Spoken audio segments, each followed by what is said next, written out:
Drop down and get your eagle on, girl. Drop down and get your eagle on, girl. Drop down and get your eagle on, girl. You don't always need to leave alone, girl. Drop down and get your eagle on, girl. Yeah.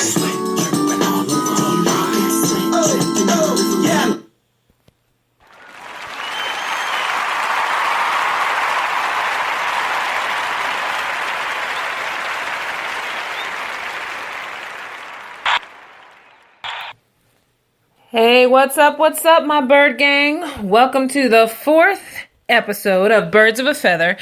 It's your girl, AJ, the Suburban Princess, giving to you my analysis of the past win. That's in W. Eagles defeat the Redskins 30-17. Once again, I have to plug my show and say thank you to all those who have listened, Birds of a Feather.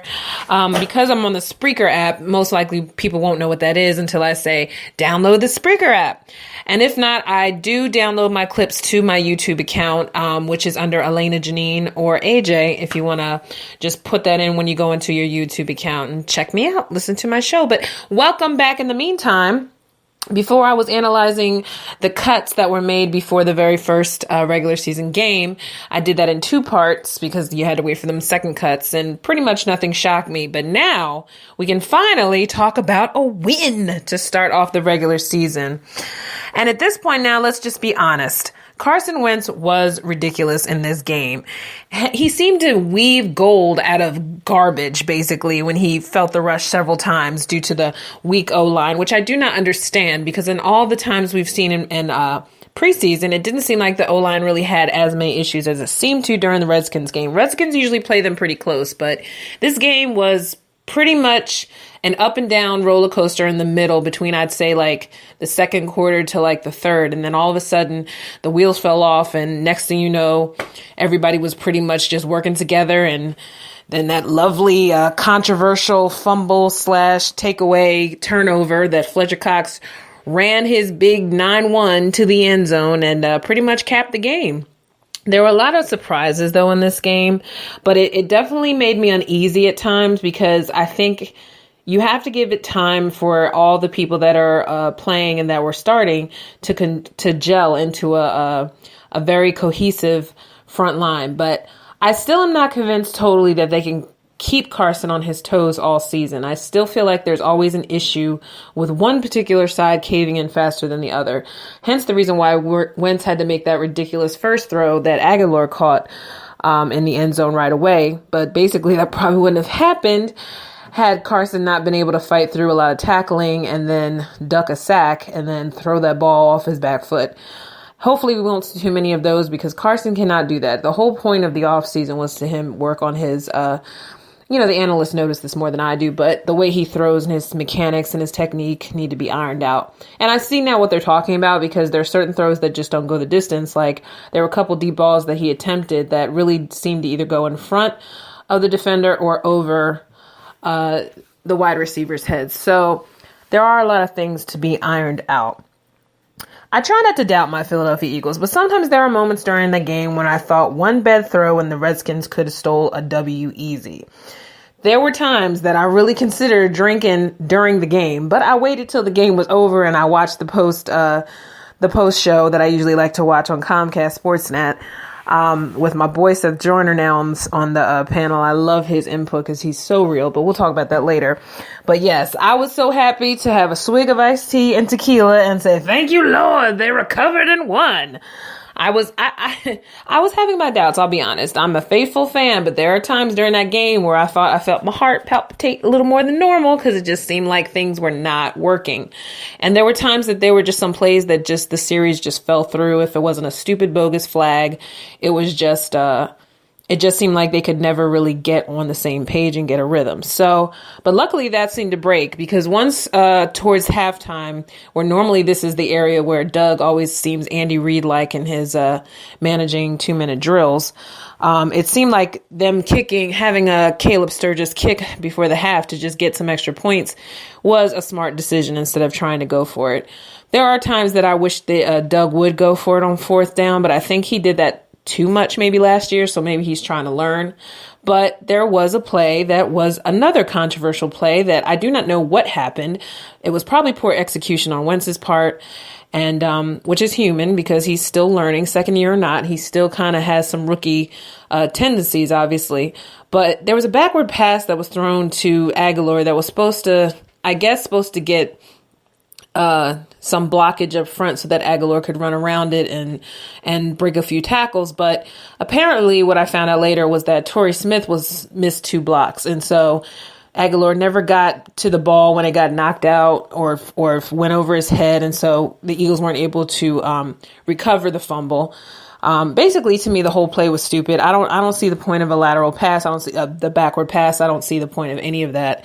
I hate trickery, especially when it's not really warranted in a game. Like, I can understand if you're just trying to burn some plays before the half, or it's toward the end of the game and say Carson's not even in it. Maybe you're just doing it for the backup. But I don't see a point of a trick play like in the middle of the first quarter. I thought that was just stupid and way too early to do it. They have this thing called a sweep pass, which I'm learning, a screen pass, which seems to never really work. It just seems like there's confusion and they're never fooling the defense on that. So they have to learn to put that in when they notice that the defense is not picking up. And I think sometimes Doug has a tendency to overthink himself and overcompensate. And sometimes it just means for a wasted series and less points on the board. So, I mean, Caleb Sturgis, even though he has an injury, and now they just recruited a new young buck called, I think his name is Jared, but I know they just recruited a new kicker from the practice squad on the Cincinnati Bengals team. So Jake White, I think his name is. And I'm glad to hear that, because obviously there are kickers out there. And even though they don't seem like the most important part of a team, it can make a big difference if you make a 3-pointer in the beginning of the game, as opposed to missing a 1-pointer toward the end of the game when you really needed that 3. So we're hoping that this new young blood will be just the edge that they need in games that they seem to fall apart or not get to go that extra mile and get those extra red zone points. We need somebody to kind of put the icing on the cake. So hopefully this kicker will work out, because Kansas City game is going to be quite a challenge. As much as we believe, now I'm just going to speak about Wentz strictly because I don't want to seem like a fan who's always thinking that Carson will never do wrong. He is human. He is a good guy, but he will make mistakes and he will make bad decisions. And then there were times that the communication, obviously, between him and Doug, especially with the timeout situation that happened in the first half, I didn't understand what happened there. Either someone called a timeout or Carson wasn't sure if the time clock ran out, and so it was a delay of game. There are times that I believe Wentz does have great throwing ability. His mechanics were off a bit, but now I realize it was because the pocket became invisible quickly in the first half, and he made rash decisions in between the 2 touchdowns he threw, making him seem erratic. Wentz is normally a poised figure, but for about a quarter and a half, I felt like his interception was evidence of a sometimes unstable O-line. I'm not one of these people who thinks he can't do wrong, but I also believe he is our future, and I'm fine with that. But I scratch my head and suck my teeth when it comes to the dumb play calling that happens in the middle of games. Don't tell me that sweep pass with Aguilar can work when they never do. And don't tell me a backward pass which was clearly poorly thrown, can lead to positive plays. They were mental errors for most of the first half. And a lot of that to me falls on the offensive coach. I don't think he is incapable of doing good plays and making up for his mistakes. But I do feel like if you have a fan base that can see it with their own eyes, that clearly some plays don't make sense, if you got Blount to fill that 3rd and 1 gap, you should use him there. I don't know why else Blount is on the team if he's not to run those little short yardage plays to get a few yards. I don't think running him through the tackles works. I think he's definitely an outside guy. And I think when Sproles gets running, Sproles can pretty much run through people. So I think you should always use Sproles for emergency situations, which seem to be often with this team until they get a steady feet under them. But I do agree with most people that Andy Reid likened that sometimes the pass-run ratio is unbalanced. And when they head to Kansas City, we're going to see who's the worst or the best at this. We're going to see who definitely decided to study and the ones who just assumed that they would just probably go in their old ways and it would just work for them. I'm hoping Andy Reid will shock us, but at the same time, I'm also hoping Doug can quickly counter whatever Andy throws at him, since pretty much it's the student teaching the teacher this time. So this will be an interesting meeting of the minds. With all the controversy currently surrounding Doug Peterson over an article that, or an interview that came out regarding Mike Lombardi, I think his name was, who was a former GM who basically said in a nutshell that Doug is too stupid to really coach a team. But I really feel like this is the weekend where Doug should really prove that he is no longer in Andy's shadow and that he's no longer Andy's robot and that he can think on his own. Yes, it's very easy to look at someone like Doug and think, oh, he's a pushover. He's not a good coach. I personally don't get the vibe that he's very consistent and he doesn't come off like a coach in the sense of like, blue collar, hard nosed, military style. He doesn't feel like a coach. He feels like just a cool guy who wants to make the players feel good and feel like a team. I like that he does give that kind of general vibe of positivity. But if you got a defensive coordinator in Jim Schwartz now, that seems like part of this whole article that fueled with this Mike Lombardi interview was that Jim Schwartz walks around like he's a coach. It just seems like, one, it's kind of like a smokescreen to get people distracted this week, bringing up this whole article. But where there is smoke, there's fire. And I do believe that if this article had never come out or even been spoken about, and now knowing that Jim Schwartz and this Mike Lombardi guy are really tight friends, you kind of do wonder behind the scenes if everybody is seeing, reading between the lines and seeing that Doug could not be possibly that respected. But we'll never know, because right now it's all hearsay. I mean, that GM had an opinion that was probably based on strictly ignorance. Maybe he just looked at him afar, like pretty much like we're doing as fans, and just assuming that they know him. We don't know if he disciplines players behind the scenes. I mean, just because we don't see it on video doesn't mean that, Doug has his way of dealing with players. Maybe he hasn't had to. Maybe there's been no reason for him to really get up in anybody's grill yet.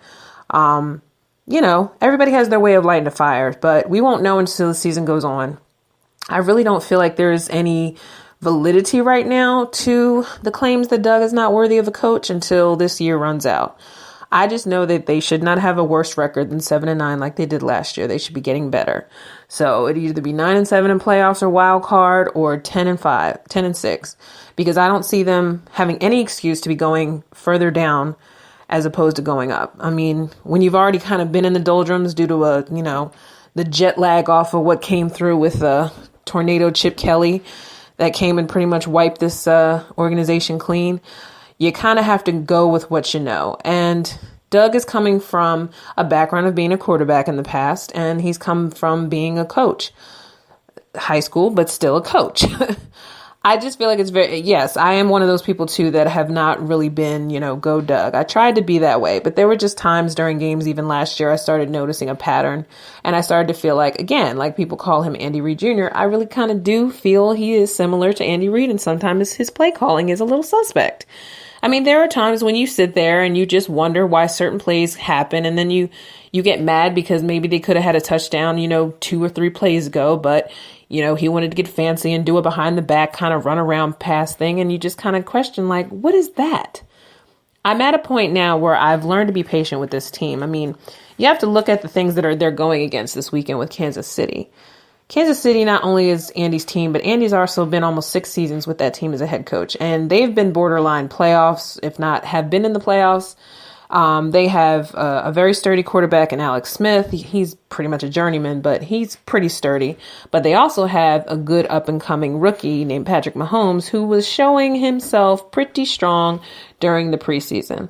So I'm a fan of the fact that Andy has a lot more role players than he ever did when he was coaching the Eagles way back when. I don't think Andy has really had that strong of a team since good old Super Bowl year, and maybe even a couple years after that. Apparently, it's been revealed during an interview that Andy Reid even admitted that maybe he might have stayed in Philadelphia too long, which I think is actually reassuring to hear that, because sometimes it seems like Andy doesn't have a conscience in terms of, did he even realize that whole season was kind of a wash? Did he even realize a lot of the players were tuning him out? As a fan, it doesn't really take a genius to kind of figure out when the energy is just gone. When the chemistry is just messed up, when players keep coming and going and quarterbacks keep coming and going. I mean, now it was funny to watch Monday night and watch a former Eagle, Sam Bradford, pretty much take Minnesota to the promised land all by himself with his accurate throwing and his stunning new running back that I wish had been on the Eagles, drafted from FSU, Dalvin Cook.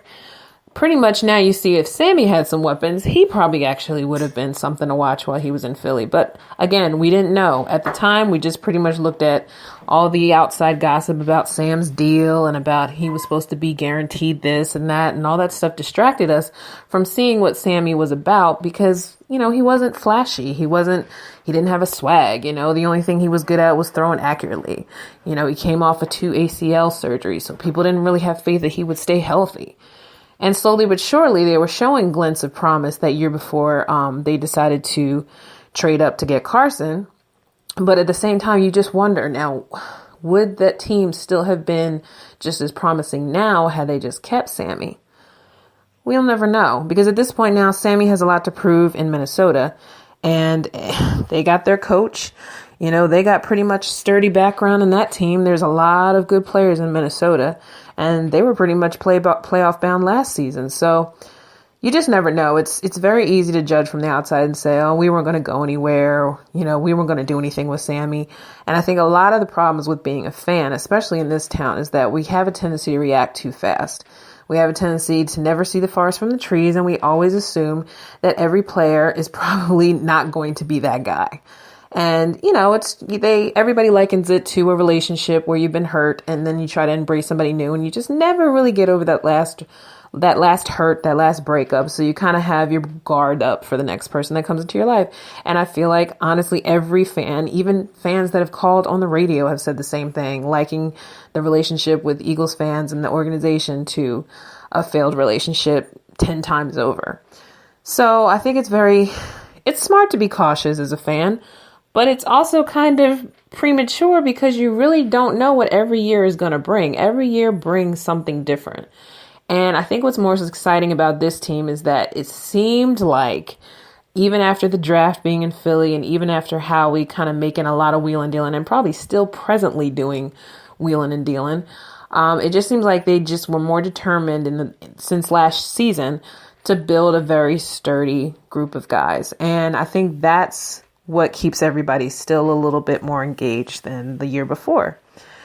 I mean, let's face it, Chip Kelly was here for 3 years, and 2 years of those he went 10-6. So, you know, they were playoff bound pretty much from that point on, at least up until that third year where pretty much all our old faces had been traded or quit or, you know, went off to another team on their own, free agency.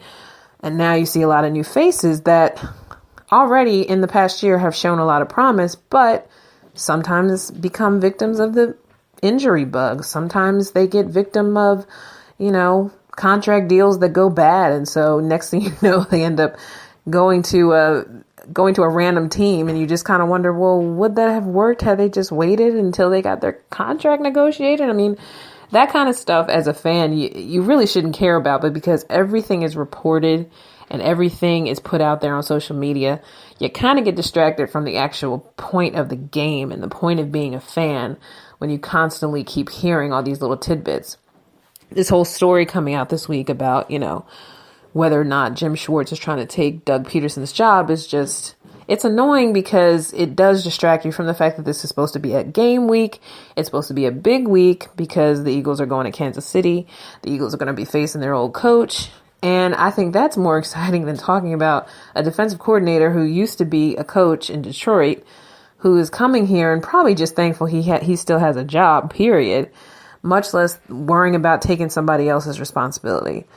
I mean, he's a defensive coordinator, so why you would want to be the manager of something you're not even sure if you want to stay on, you know, right away when this is only your second season. So who knows if Jim's really even thinking about that? Who knows if just maybe his swag has rubbed off on people and therefore he has made a whole impression on certain people, and maybe that's why all this stuff is coming out. But either way, I choose not to be distracted by it. I understand why it might be putting out, because where there's smoke, there is fire. But I don't think any of these kind of things will really manifest itself unless it starts fracturing the team, unless you start seeing less chemistry amongst everybody, when there starts to be, I don't know, little rustles and bustles of friction amongst the Eagle players. Does it really matter? It really shouldn't trickle down to that. Hopefully it'll get nipped in the bud this week as far as their preparation for going to Kansas City. I think Doug just is a nice guy. And like I said, we're not impressed with nice guys if they don't produce results in this city anymore, because we know we've been through that. We've given people time. We've been patient. We've trusted the process for many teams, especially for all four teams. And at this point, we want something to cheer about. We want a possible Lombardi trophy, to brag about in this city. And I think at the bottom, at the end of the day, I think most people, hence the reason for my show, Birds of a Feather, I think everybody just wants something to brag about. Everybody wants to be proud of their team. Everybody wants to be able to wear their jerseys proudly. And I think everybody especially wants to be able to defend the fact that people say you don't have any rings. I mean, I know for once I'm sick and tired of people hearing saying, what about your rings? Even if it's those dreaded Cowboy fans who like to throw that in your face like they won their rings 2 years ago when it was really like 20 or more. But needless to say, I do feel like this is one of those seasons where pretty much you literally do have to take it week by week. And I don't think that this offensive group is trying to go home early. I really do think these guys want to make a stamp. They want to make impression. Hell, there are still guys on the defensive backs that are just trying to still stay on the team. So I really feel like it's becoming obvious that this whole team is trying to be a successful unit. So to get distracted by, whether or not Doug is that good of a coach in week 2 is ridiculous. I personally decide not to engage in it because, yes, I have my thoughts on Doug, but I honestly do think that he means well. And I think that if anything, I would rather have somebody who's kind of vanilla than somebody who's just stirring the pot and creating madness and just like Chip Kelly just up and left after destroying and leaving a trail of destruction. I'd rather the coach be an easygoing guy that's willing to go with the flow. And there will be changes as we've noticed since the draft, here today, gone tomorrow. A coach like that has to really learn to acquiesce to a lot of different things. He's not in Kansas City anymore. He's not a quarterback anymore. So he has to kind of just take each day and just make it different, make it new, and make it another opportunity for the Eagles to be that closer to being a legit team. Meanwhile, amongst all this chaos, it does seem like there are signs that the public, including ESPN and other stations, are starting to slowly look towards the Eagles in more of a, this team might have truly turned a corner. I think that people on the outside can tell that not only just with Carson and his positivity and his youth, I do think that they see a lot of promise in some of the players that the Eagles have drafted, as well as kind of like the intrigue, because, we already have now 2 major defensive players who are injured. One that most likely won't be playing again till probably late November, early December. And then one who's pretty much been on IR since he got drafted and probably won't play for the Eagles until next season. So that alone kind of keeps you interested to see how much stronger they become defensive-wise when they're already starting to exude a pretty respectful defensive staff after this debut of this win over the Redskins. Usually the Redskins plays them pretty hard, but this game kind of showed that the defense was here to stay and that they can only go up from this point, because even if they had moments where they didn't get an interception and it bounced off of them, or they missed a tackle, or they sort of sacked, but not really, it seemed like by the fourth quarter, it became obvious that the Redskins had given up and the Eagles had come to dominate. And so I hope we see more of those. I mean, last year, they didn't really honestly go over 20 or so points every game. So for me, for the first game to be 30 points is good. I mean, granted, the first 3 last year were like this, and then they tanked after the bye. But their bye this year is not until the 9th week. And they have a lot of competition coming their way before they even take that bye. That bye is going to be well-deserved this year. So to me, it's a sign that they're probably ready to put their big pants on this time because of the schedule. I mean, Denver's not going to be a walk on the park. They'll be facing the Seahawks again. Seahawks at their place is never easy. And the fact that they actually almost came close to even getting within 5 or 10, I think even a touchdown during that game last season with the weak core that they had, that was a sign of things to come, even if they really lost bad. But I'd expect them to put up a pretty good fight this year if they still have most of their core. So Every game that seems like it could be hard, it probably will be. But the difference is this team will not seem like they'll want to give in so fast. And I think it's because, like I said before, they're all very like-minded. I think every guy on this team wants to win. I don't think there's a lot of me guys. I think this time around it's pretty concise. They're young, they're hungry, they want to prove a point. They don't want people to look at their team and say, you guys get started at the beginning of every year, and then by the end of the year, you're not a factor. I think they want their respect back. And as fans, I think we all want our respect back. I feel like, yes, we have always been the bridesmaid, not the bride. But I feel like this year, may not only be the bridesmaid, but we may have set up that whole wedding just for ourselves to marry the groom. So you never know. I mean, at this point, everything can seem like a reach because we don't have anything backing it up. And like I said, the year before, they were hot for 3 weeks straight and then they fell through and never came back. So it could very much end up being like that. Hence the reason why another interview that seemed to hit the waves repeatedly was Donovan McNabb kind of giving mixed reaction to Carson Wentz as a whole and to how the city and the fans have received him so quickly and so well, even before he even got legitimately comfortable in the pocket as a quarterback. Yes, McNabb will always have his skepticism. You know, this was a man who got close and never made the cut. He never won the big dance. So I can see why he would be a little skeptical and cynical of us getting our hopes up for another QB when we've had pretty much a revolving carousel of quarterbacks in this league. But since the NFC seems to be a revolving door in its own, it does never seem ridiculous to think that the Eagles could go back to being the beasts of the East that they used to be about 10 years ago. Hey, wishful thinking, people. And with that, I don't like to give predictions for scores. You know, I am doing a fantasy team with some of my people at my new job, and then as well as FanDuel, which I did win $1.80 from my guesses last week. I'd just like to say I think the Eagles will show a good fight, and I wouldn't be shocked if they maybe lose by 7 or 10, but I also would not be shocked if they win by 2 touchdowns, because you never know. I mean, let's look at it this way. Like minds, like results. Maybe it could end up in a tie for all we know. And when they tie, that usually means that they don't go into overtime. So let's just remember that. If this ends up being like that game, I think it was either Cincinnati or Baltimore that I think the Eagles had that tie that year. It'll make sense. But this is a new Andy Reid. And this is a second year veteran in Doug Peterson. So it could go either way. I wouldn't want to be a homer and say that the Eagles will win, but I think they're going to put up at least a good fight.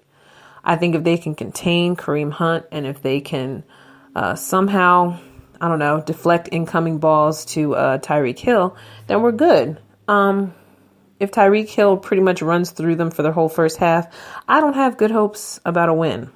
You know, I feel like maybe the difference with this team is, as opposed to teams in the past, they're not very quick to want to just kind of sink into a hole. They do have fight. And I do see there are times when they do get off that a quarter later, they seem to piece it all together. So I'm hoping that they have good recovery time this weekend. And I hope that some of the mental errors will disappear. I mean, there's always going to be flags, you know, now the NFL is a flag happy league. But maybe this game will prove that Carson Wentz is truly here to stay and that the offense is no joke. You know, they can have bad games. You know, they can bend, don't break. But the most important thing is it going to be easier and easier to watch without feeling like that sinking feeling in your stomach, like, here comes the loss. But they still got 7 or 8 more weeks to prove that they really want to win this division. And that involves a return visit to the Redskins as well as the Giants. So, and the Cowboys, of course. Of course, we can't forget about the Cowboys. But this year will be very, very interesting. The Christmas night game with the Raiders, once again, I think is going to be a highlight. But it would also be cool to see them play the Cowboys in Texas, knowing the noise level and knowing how Carson pretty much is being compared to Dak in the sense that because they were drafted the same year and they both seem to have success, will one overcome the other in the final game? The Eagles I think they play the Cowboys on New Year's either Day or Eve. I think it's Eve this year. They play the Cowboys again. So that should be interesting to see how different both quarterbacks play against each other in that second matchup. Because everyone knows when it comes to the division games, they're very stressful. But the Dallas one always means so much more because it's a long time hated rival. And yet you know that Dak is a pretty decent quarterback on that team. And then if Ezekiel is dodging the system again and still playing by then there you go. What's it going to take for him to break, within that first half when he finally figures out how to break through the D-line, as spectacular as it has become. Ezekiel is a smart running back. But I say all this to say I'm very, very thankful that another week of football is upon us. And when I broadcast again for episode 5, I will hopefully be talking about a shocking, exciting win. Of course, I will always say, go Birds. What up, Bird Gang? I will plug my AOL, ajradiocaller@aol.com. Elena Janine on YouTube. Also can look for AJ. If you want to listen to any of my other clips from Birds of a Feather. Let's see, AJ Radio Caller Instagram and my page, AJ the Sports Radio Caller on FB. If you want to send feedback, shout outs, just chat. I'm here for you as I always am. AJ, your suburban princess, going out saying peace and love and Bird Gang. Peace out.